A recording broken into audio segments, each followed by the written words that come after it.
पिता का जवाब। आज की नई कहानी। दरवाजे की घंटी बजे जा रही थी। इधर रमेश जी वॉशरूम में थे, जबकि सरला जी रसोई में। सरला जी फटाफट आटा गूंथ रही थी। आज उनका और रमेश जी का अपने दोस्तों के साथ पूरे दिन बाहर घूमने का प्लान था। आज सब लोग कई मंदिरों के दर्शन करने जा रहे थे। अब बाहर का खाना तो पचता नहीं था, तो सब लोग अपने अपने घर से ही खाना बनाकर लेकर जा रहे थे। बस सरला जी इसी की तैयारी में लगी थी, लेकिन तभी दरवाजे की घंटी बजी। सरला जी ने आकर दरवाजा खोला तो सामने तो बेटी प्रिया, बेटा उमेश अपने परिवार के साथ खड़ा हुआ था। सबको अचानक एक साथ घर पर देखकर खुद सरला जी हैरान रह गईं। ना कोई सूचना, ना कोई फोन, और अचानक सब लोग एक साथ घर चले आए। उन्हें देखते ही सरला जी ने सवाल किया, अरे तुम लोग अचानक, कोई सूचना भी नहीं दी। अरे माँ, अपने ही घर आने की क्या सूचना देना, अपना घर है, जब चाहे तब आ जाओ। कहते हुए प्रिया बेफिक्री से उन्हें एक साइड कर खुद अंदर आ गई। उसके पीछे पीछे बाकी सब लोग भी आ गए और अंदर आते ही सोफे पर बैठ गए दोनों 8 वर्षीय पोते। तो आते ही मोबाइल लेकर बैठ गए।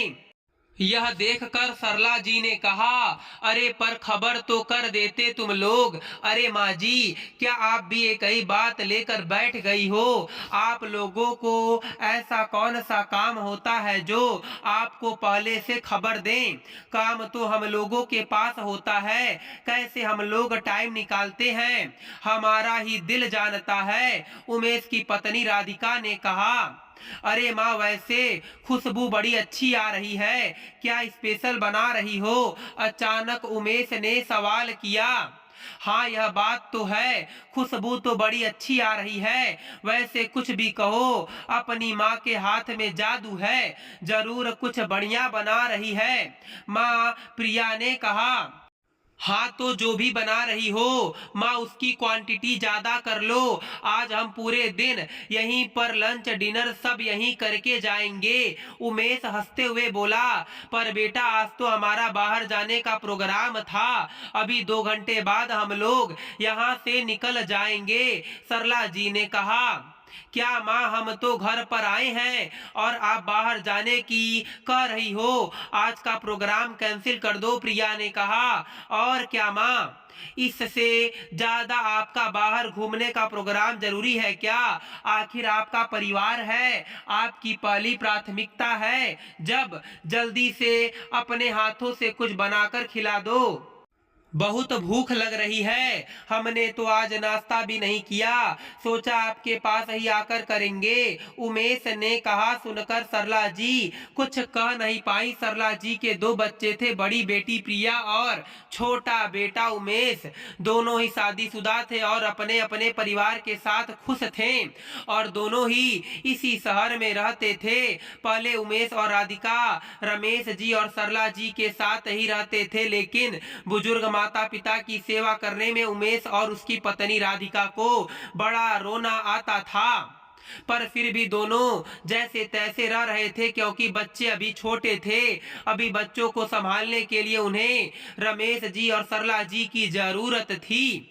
जब बच्चे स्कूल जाने लगे तब उमेश ने इसी शहर में अपना दूसरा मकान बना लिया और वहीं अपने बच्चों और पत्नी के साथ शिफ्ट हो गया। यह कहकर कि यहाँ से उनका ऑफिस दूर पड़ता है।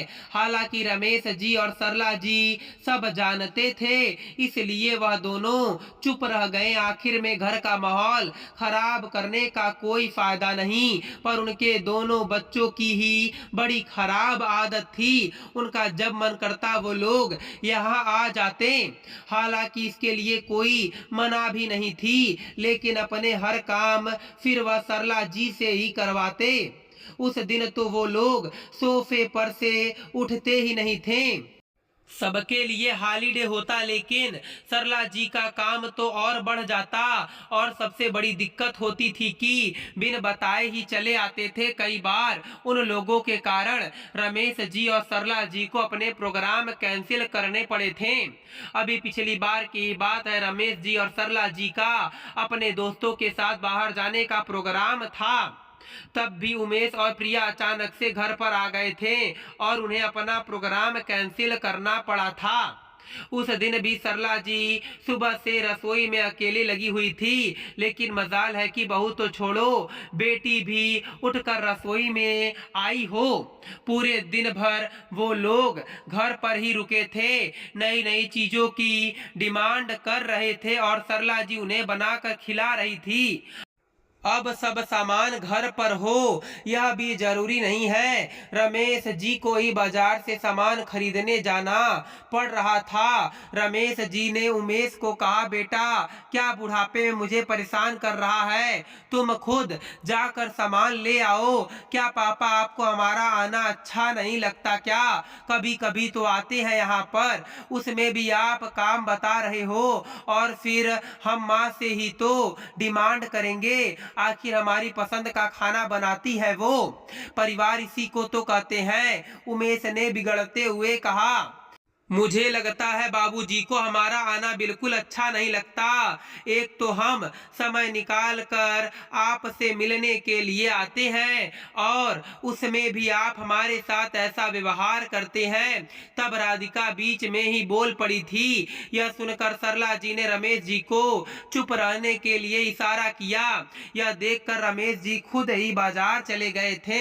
उस दिन तो फिर भी यह लोग दोपहर तक रुके थे। दोपहर को भी अपना लंच खत्म कर बर्तन सिंक में छोड़कर उमेश तो अपनी पत्नी और बच्चे के साथ रवाना हो गया। प्रिया जब रवाना होने लगी तब रमेश जी ने उसे भी टोका, बेटा इतने सारे बर्तन हो गए हैं, रसोई फैली पड़ी है, तुम्हारी माँ अकेले कैसे काम करेगी?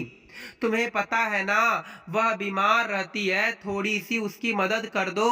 क्या पिताजी? अपने ससुराल में भी काम करो, यहाँ भी काम करो, मैं थक चुकी हूँ, मुझसे नहीं होगा। वैसे भी उन्हें आदत है काम करने की, अभी मुझे लेट हो रहा है। टका सा जवाब देकर प्रिया भी अपने घर रवाना हो गई। तब रमेश जी और सरला जी ने मिलकर धीरे धीरे काम निपटाया था, लेकिन आज फिर वह लोग बिना बताए ही आ गए। जब रमेश जी को यह बात पता चली तो वह कमरे से बाहर निकल कर आए। अरे तुम सब बड़ा अच्छा किया कि आज आ गए। आज मैं और तुम्हारी माँ अपने दोस्तों के साथ बाहर घूमने जा रहे हैं, तब तक हमारे पीछे घर तुम लोग संभाल लेना।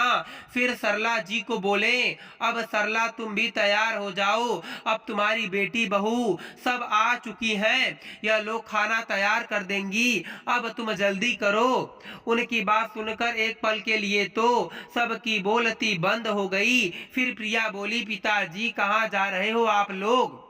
हम तो आपसे मिलने आए हैं और आपको घूमने की लगी है, फिर किसी दिन चले जाना, आज तो घर पर ही रहो। हाँ पिताजी, हम तो माँ के हाथ का बना हुआ खाना खाने आए हैं और आप हो कि जाने की बात कर रहे हो। आपको जाना है आप जाओ, लेकिन माँ को यहीं छोड़ जाओ।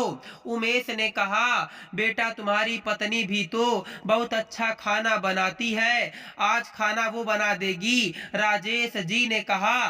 सुनकर राधिका का चेहरा गुस्से में तिलमिला गया, पर वह कुछ बोली नहीं। यह देखकर उमेश बोला, क्या पिताजी वह घर पर भी काम करे और फिर यहाँ भी आकर काम करे, उसे भी तो आराम चाहिए होता है। तो बेटा यह तुम्हारे माँ बाप का घर है, कोई होटल नहीं है जहाँ तुम आराम करने के लिए आए हो। तुम्हारी माँ की उम्र तो देखो, तुम उम्मीद करते हो कि वह इस उम्र में तुम्हें अच्छे अच्छे पकवान बनाकर भी खिलाएगी और फिर तुम्हारे जूठे बर्तन भी धोएगी और जो तुम्हारे आने के बाद पूरा घर फैलता है उसे भी ठीक करेगी, जबकि तुम और तुम्हारी पत्नी तो यहाँ आराम करने आए हैं। शर्म नहीं आती तुमको? उसके बाद रमेश जी ने बेटी को बोला, और क्या कहा था तुमने अपनी माँ को, मैं अपने घर का भी करूं और यहाँ का भी करूं? तो बेटा जी आपको यहाँ आने की जरूरत नहीं है। आप अपने घर पर ही रहो, यहाँ आकर हमारा काम फैलाने की जरूरत नहीं है। और हाँ, आइंदा आओ तो बोल कर ही आना। अब हम तुम लोगों के लिए अपनी कोई प्लान कैंसिल नहीं करेंगे। बुजुर्ग है, इसका मतलब यह नहीं कि हम फालतू बैठे हुए हैं। हमारे भी अपने बहुत से काम होते हैं।